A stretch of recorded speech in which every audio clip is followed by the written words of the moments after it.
The trap in the dark. The forest was silent, too silent, as if the trees themselves were holding their breath. The hunter walked carefully, his boots pressing into the damp ground, leaving no sound. He knew every root, every shadow, every whisper of the wind that passed through the leaves. This was not an ordinary forest. It was an alien world where the air was heavy, where the animals had eyes that glowed in the dark. And yet, tonight was different, even for him.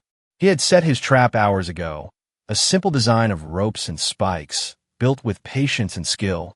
The villagers were hungry, waiting for him to return with food. He told them he would bring back meat, enough for them to survive another day. But when he approached the trap, he did not see the body of an animal struggling. He saw something else, something that made his heart stop. The creature was caught, its limbs tangled in the ropes, its strange skin shimmering faintly in the moonlight. Its eyes were wide, glowing with a faint silver light, and it stared at him with something he had never seen before in a beast. Fear. Real fear, almost human fear. The hunter stepped closer, his hand on the blade, strapped to his side, ready to end its life quickly. But before he could move, a sound escaped the creature's mouth. A voice. It spoke. "I'm not your prey," it cried, its voice trembling, filled with desperation. The hunter froze, his breath caught in his chest. No creature had ever spoken to him. No beast in the forest had ever formed words. He thought it must be a trick, perhaps his mind playing games. But then the creature spoke again, clearer this time. "Please don't kill me." The hunter's blade shook in his hand. His training told him to finish it, to return to the village with food. But his instincts told him something else.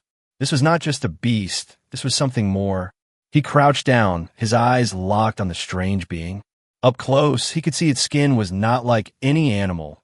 It was marked with glowing patterns that shifted like living tattoos. Its breathing was ragged, its body weak, but its eyes never left his. Eyes that begged for mercy. "Who are you?" the hunter whispered, though he knew no one else could hear him. The creature answered with words heavy with sorrow. "I am hunted, not hunting. I ran, I hid, and I fell into your trap, but I am not your enemy." The hunter felt the world tilt around him. He thought of his village, of hungry children waiting for food, of old men and women who trusted his skill. If he let this creature live, he would return empty-handed, and they would suffer. If he killed it, he might feed them for a day, but something in his heart told him the story would not end there. Something far greater was unfolding. The forest seemed to lean closer, the shadows stretching around him. He felt eyes watching him, though no one was there. The creature trembled, as if sensing the same presence. "Please," it said again, "if you kill me, they will come, and you will not survive." The hunter narrowed his eyes, then he asked. The creature's lips quivered. "The ones who hunt me, the ones who destroy, they will follow my trail, they will find this place, and when they come, they will see you as nothing more than prey." The hunter's chest tightened. For years he had hunted. He had fought beasts, survived storms, faced dangers no man should face. But this was different. This was bigger than survival. He stepped back, his grip on the blade loosening. The creature watched every move, waiting to see if he would end its life or give a chance. The silence of the forest grew heavy again, broken only by the sound of his breathing and the creature's soft whimpers. The hunter looked at the ropes, at the trap he had built with his own hands. It had caught something he could never have imagined. Not prey, not food, but perhaps a voice that carried a warning. He realized the night was no longer his, the trap no longer his. Something greater had stepped into his life, and nothing would ever be the same again. The hunter's blade hovered one last time, his choice hanging in the balance. The creature's words echoed in his ears. "I'm not your prey." The forest seemed to wait for his decision, as if holding its breath. And deep inside, the hunter knew this was only the beginning. A voice in chains. The night did not sleep. The forest whispered in strange tones, as if the trees carried secrets in their bark. Inside the hunter's hut, the creature lay bound in ropes, its glowing marks dimmed, but not gone. It breathed unevenly, every breath like a question, every silence like a warning. The hunter sat across from it, his blade on the table, his eyes fixed on the prisoner that spoke like a man. He could not shake the memory of its trembling words. "I'm not your prey." The creature stirred, its voice breaking the silence. "You think you hold me in chains, but the chains are yours." The hunter frowned. "What do you mean?" Its silver eyes met his. "By catching me, you have caught their attention. They will come, and when they do, your world will burn." The hunter's jaw tightened. He had seen raiders, beasts, storms, but never something like this. "What are you?" he demanded. The creature shifted, its body weak but its gaze steady. "I am a fugitive, a runaway from a war you do not know. I fled across stars, across fire, across death itself. I came here to hide, but I fell into your trap." The hunter's breath slowed. The words sounded unreal, like a tale told by drunk soldiers near the fire. Yet the weight of the voice made it too sharp to ignore.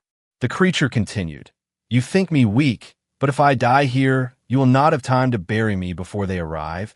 They do not forgive, they do not forget, and they do not leave survivors." Its words coiled around the hunter's mind, filling him with unease. He wanted to end it, to silence the voice forever, but some part of him could not. Because every time he looked at its eyes, he saw not an animal, but something that thought, something that feared, something that pleaded. The hut was small, its wooden walls thin, and outside the forest stretched endless. But the hunter felt trapped within it, as if the creature's words had turned the air heavy. He poured water into a bowl and placed it near the ropes. The creature looked at him with suspicion, then lowered its head to drink. "Why should I believe you?" the hunter asked. "Because you already do," it whispered, water dripping from its lips. "You would have killed me in the trap if you did not. You are curious. You want to know why I am hunted, and you want to know what it means for you." The hunter turned away, anger rising in him. It was true, curiosity burned in his chest, but he would not admit it. He remembered the faces of the hungry back in the village, the trust in their eyes when he promised food. And now he was feeding this strange being instead. Guilt clawed at him. Yet something deeper told him this was the path he had to walk. Suddenly, the creature's skin glowed faintly brighter, the shifting marks moving like rivers of light. The hunter instinctively reached for his blade. But the creature did not fight. It whispered, "Do not fear. This is not power. This is memory." The glow spread across the room, and for a moment, the hunter saw flashes in his mind. He saw skies torn by fire, worlds broken, cities made of metal reduced to ashes, and towering figures with cold eyes marching across ruins. The images faded as quickly as they came, leaving only silence. The hunter stumbled back, his heart racing. "What did you show me?" "The truth," the creature answered, its voice calm now. "The ones who come are stronger than beasts, stronger than storms, stronger than any weapon you know, and they will not stop until they make slaves of all who live here." The hunter's breath came fast, his knuckles white on the hilt of his blade. He had never feared beasts, but this was beyond him. And yet, in the creature's trembling voice, he heard not arrogance, but desperation. It needed him, and in some strange way, perhaps he needed it too. The forest outside groaned with the wind, the sound almost like a warning. The hunter felt eyes upon him, though no one was near. The creature whispered, almost to itself, "They're close. I can feel them, the hunters of hunters." The man's chest grew tight, his choice weighed heavier than before. Chains or freedom, silence or trust, life or death. And as the night stretched long, he knew one truth with certainty. The trap he had built no longer held the creature. It held him, the choice. The morning sun rose weak over the horizon, casting pale light through the mist that clung to the village. Smoke curled from the small fires where families cooked whatever little food they had left. Children sat quietly near their mothers, their eyes hollow with hunger. The hunter walked through the narrow paths, every face turning toward him, every gaze filled with silent hope. They waited for him to return with meat, with survival, with proof that he had not failed. But his hands were empty, his back carried no spoils, only the heavy weight of a secret hidden in his hut. Whispers followed him. Men muttered, women frowned, and the old chief raised a weary brow. "You went to the forest," the chief said in a voice cracked by age, "and yet you bring nothing." The hunter's lips tightened. He bowed his head, but said nothing. How could he explain that the creature in his trap had begged, had spoken, had shown him visions of war and ruin? They would not believe him. They would call him cursed, perhaps even cast him out. He returned to his hut quickly, his heart pounding, the creature still bound in ropes.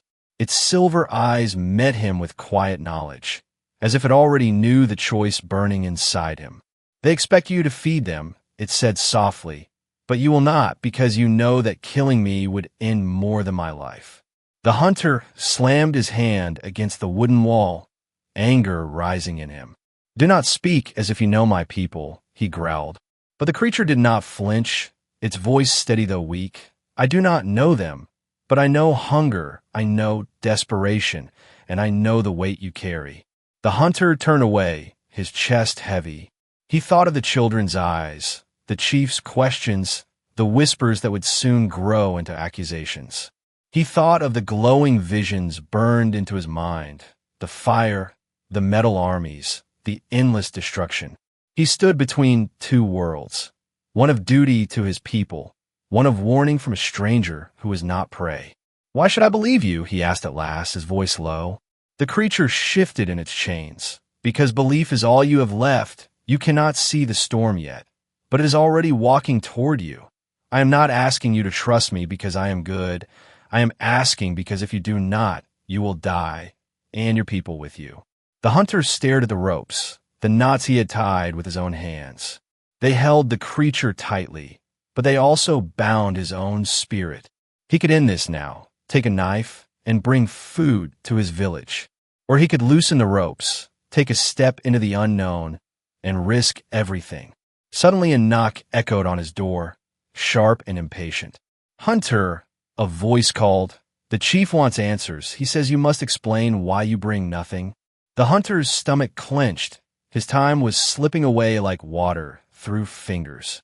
The creature leaned forward, its eyes glowing faintly in the dim light. "This is the moment," it whispered. "Choose them or choose truth, but whatever you choose, you cannot escape the path it opens." The hunter hesitated, sweat beading on his brow. For the first time in his life, the simple choices of the hunt, to kill or not kill, to take or to leave, were gone. This was not survival, this was destiny, and he felt it pressing down on him like the weight of the sky. He walked to the door, his hand hovering above the wooden latch. Behind him, the creature's chains rattled softly, a sound like the echo of fate. "Remember," it said, its voice no louder than a breath, "if you betray me, you betray yourself." The hunter opened the door. The chief stood outside, his eyes sharp despite his age. The villagers gathered behind him, waiting, watching. "What did you catch?" the chief asked, his voice firm. "And why do you hide it?" The hunter's heart raced, his throat dry. This was the edge, the moment between one life and another. He could lie. He could tell them nothing. He could pretend the trap had been empty.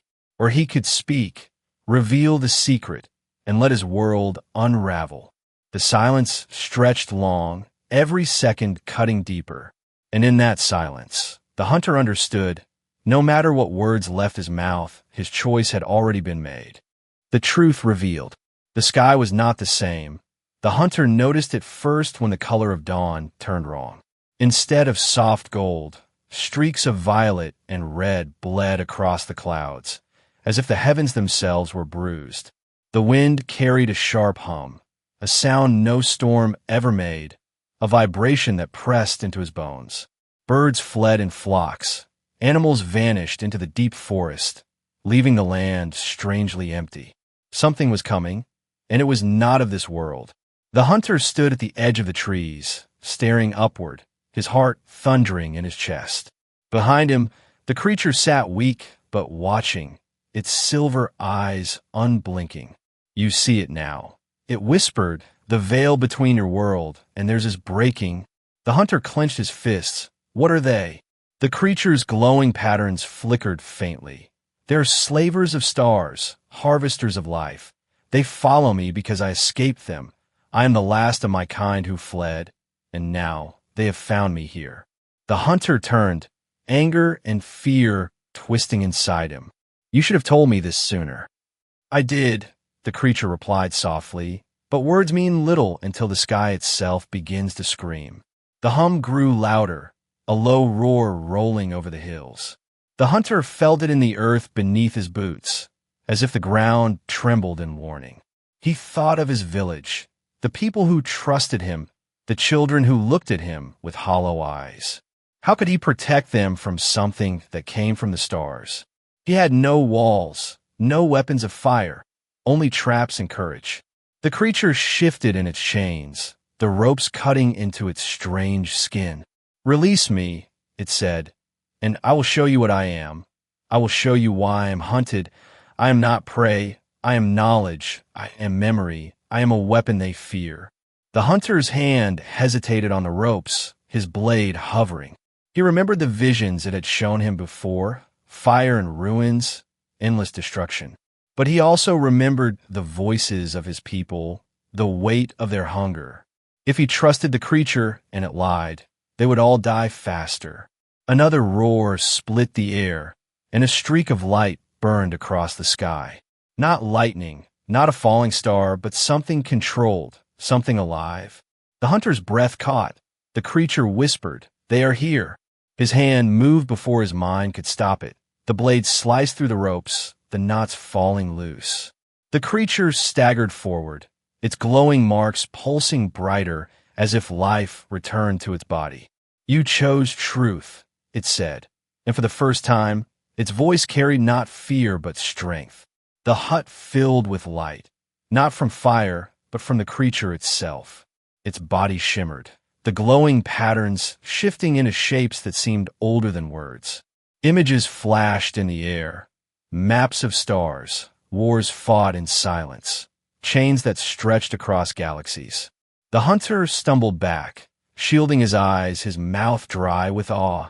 "What are you?" he whispered. The creature's voice echoed with power now, no longer trembling.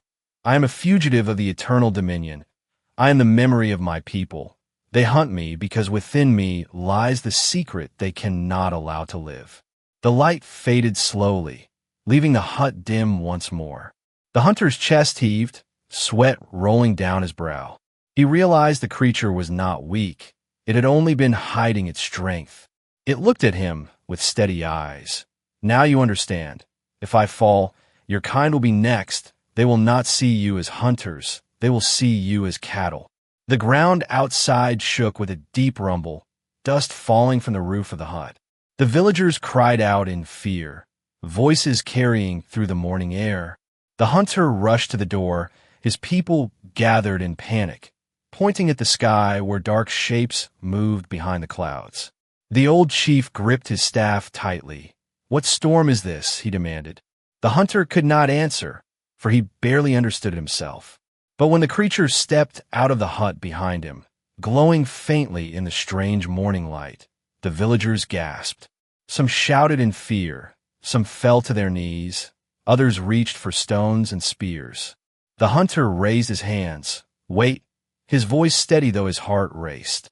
"This is not our enemy. This is our warning, our only chance." The creature's voice rose, stronger than before, carrying over the frightened crowd. "You must decide now. Stand with me or fall with the rest of the stars I've seen burn." The sky thundered again, closer now, and in that moment, the hunter and his people knew. The truth was no longer hidden. It had come crashing down upon them. The enemy arrives. The ground shook before the people saw anything. A deep pulse rolled through the soil, as if the heart of the world had skipped a beat. The villagers froze, staring at the forest edge, children clinging to their mothers, men gripping spears with trembling hands. Then came the sound, not thunder, not storm, but a low metallic growl that seemed to scrape against the bones. Birds burst from the treetops, a black cloud fleeing in panic.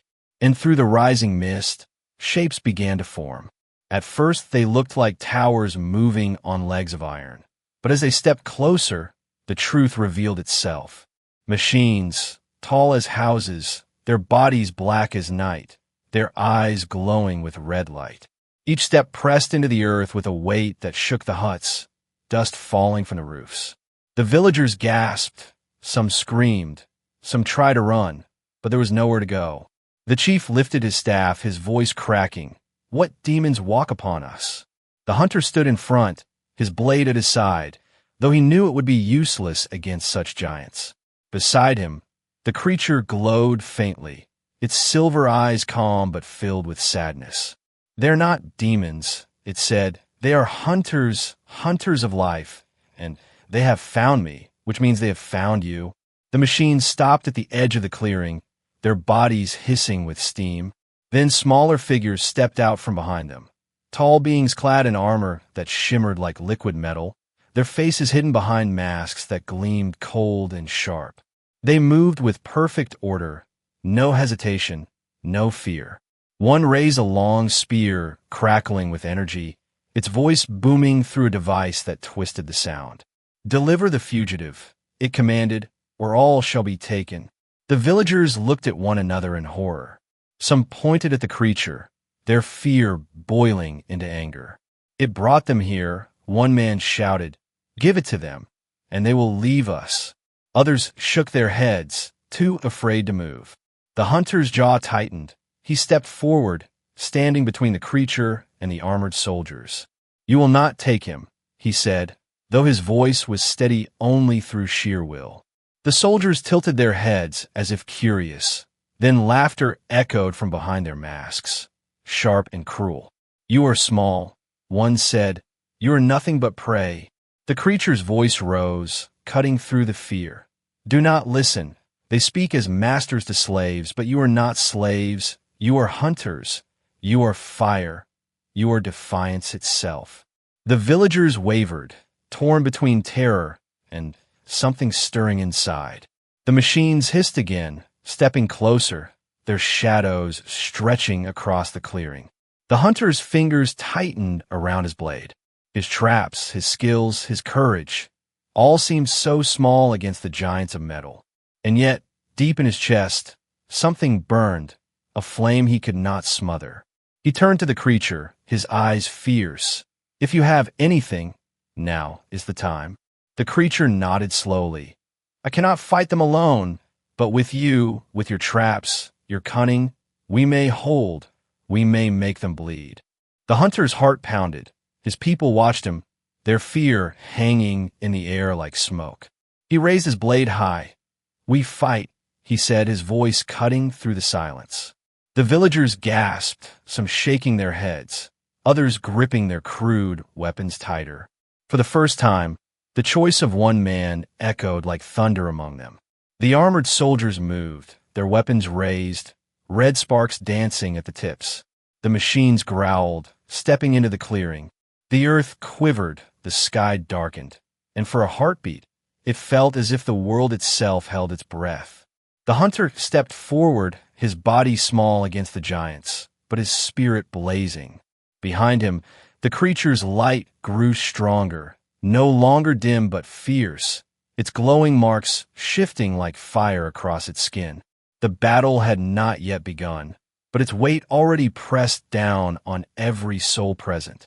The hunter smiled faintly, a strange laugh bubbling in his throat. Not from joy, not from madness, but from defiance. He looked at the towering machines, the armored hunters, the impossible storm that had come to his world. And he laughed. "Come then," he said, his voice sharp as steel, "and see what prey can do. The battle for survival." The first trap snapped with a crack that echoed across the clearing. A giant machine stumbled. One of its metal legs caught in a pit lined with sharpened stakes. Sparks burst from its joints, a hiss of steam escaping as the weight of the beast pressed deeper into the earth. The villagers gasped, their fear breaking for a heartbeat as hope flickered in their eyes. The hunter shouted, his voice sharp, "Now! From the trees, ropes pulled tight, logs swung down like hammers, striking another machine's side. The impact rang like thunder, denting its armor and knocking it off balance. For a moment, the giants faltered, the perfect march broken. The soldiers turned sharply, their glowing spears raised, their masks cold and unshaken. But the villagers struck first, stones flew, spears whistled through the air, flames from torches lit the ground with wild light. The battlefield erupted, screams and roars colliding with the hum of alien machines. The hunter moved fast, weaving through the chaos, his blade flashing. He slashed at the leg of a machine, sparks flying, his muscles straining against metal that seemed too strong to break. But with each strike, each trap triggered, the giants slowed, their steps less certain. The villagers saw it, their fear twisting into fury. One man leapt upon an armored soldier, dragging it down with raw strength. Others followed, striking with axes and clubs, their crude weapons bouncing against the shimmering armor. The soldier laughed behind its mask, but then it froze as a torch smashed against its chest, flames licking across its body. Its laughter turned to a hiss of pain, the smell of burning metal filling the air. The villagers roared, the first victory feeding their courage. The creature stood at the center, its glowing marks blazing like fire. It raised its arms, and light rippled outward, bending the air. The machines staggered, their red eyes flickering, as if the glow disrupted their strength. The hunter felt it too, a surge of energy rushing through his body, sharpening his senses. He moved faster, his strikes harder, his laugh louder. The enemy pressed forward, but they were no longer unchallenged. Every trap in the forest came alive, nets dropping from above, spikes hidden in the soil, fire pits roaring open. The villagers fought like shadows, slipping between the trees, striking then vanishing. The soldiers cursed in their strange language, their perfect order unraveling in the wild fury of human defiance. The machines groaned, their heavy bodies stumbling as the earth itself turned against them. But the enemy did not fall easily. One machine raised its arm, firing a blast of red energy that tore through a hut, flames consuming wood and straw in an instant. The villagers screamed, running from the fire. The hunter's chest burned with rage. He leapt onto the machine, climbing its armored frame, his blade biting into cracks. Sparks burst in his face, heat scorching his skin, but he climbed higher until he reached the glowing eye. With a cry, he drove his blade deep, the eye shattering, the machine roaring before crashing to the earth with a quake. The people cheered, their voices shaking the trees. For the first time, the giants had fallen by human hands. The soldiers turned their focus on the hunter, their spears glowing with deadly light. He stood tall on the fallen machine, his chest heaving, his laughter wild. "Is this your hunt?" he shouted. "Then hunt me." The creature's voice carried across the battlefield, strong and unbroken. "You see them now, you see their weakness, they're not gods. They're not masters, they bleed and they fall." The villagers roared in answer, their courage rising higher. The soldiers hesitated, their perfect discipline cracking as the prey became predators. Still, the battle raged, fire and smoke twisting into the sky. The air was thick with ash, the ground slick with sweat and blood. Every villager fought as if tomorrow did not exist. Every trap sprung with desperate precision. The hunter moved through it all, a storm within the storm, his blade never resting, his laugh never fading. He was not prey, and his people were not prey. When the sun dipped low, the battlefield was broken and burning. Machines lay shattered, soldiers fallen, the ground scarred by fire and blood. The villagers stood trembling, their bodies bruised, their eyes fierce. They had survived the first storm, though the sky still growled with more to come. The hunter looked at the creature, its light dimming with exhaustion. "This is only the beginning," it said, its voice heavy. The hunter nodded, wiping blood from his face. Then we will be ready. And for the first time, the people believed it. A new bond. The battlefield was quiet. Smoke drifted across the clearing, rising in thin streams that curled into the sky.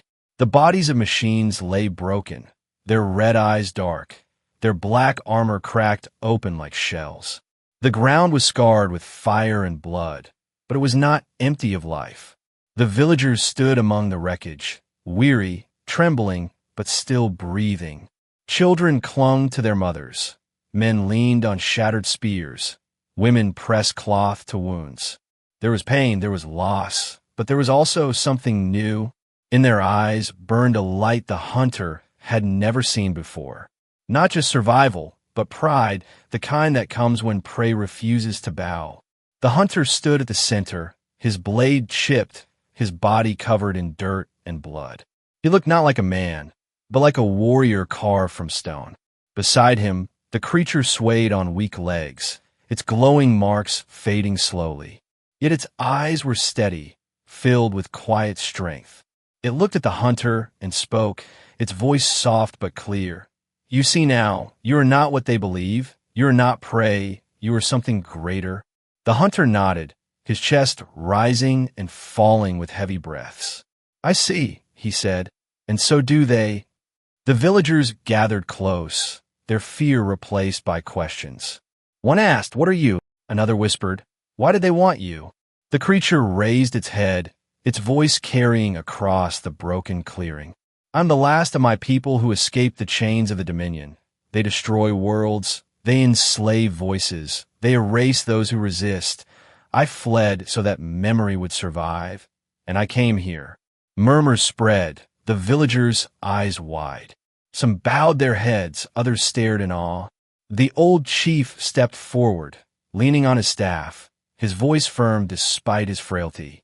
You brought danger upon us, but you also brought truth, and without you, we would have fallen.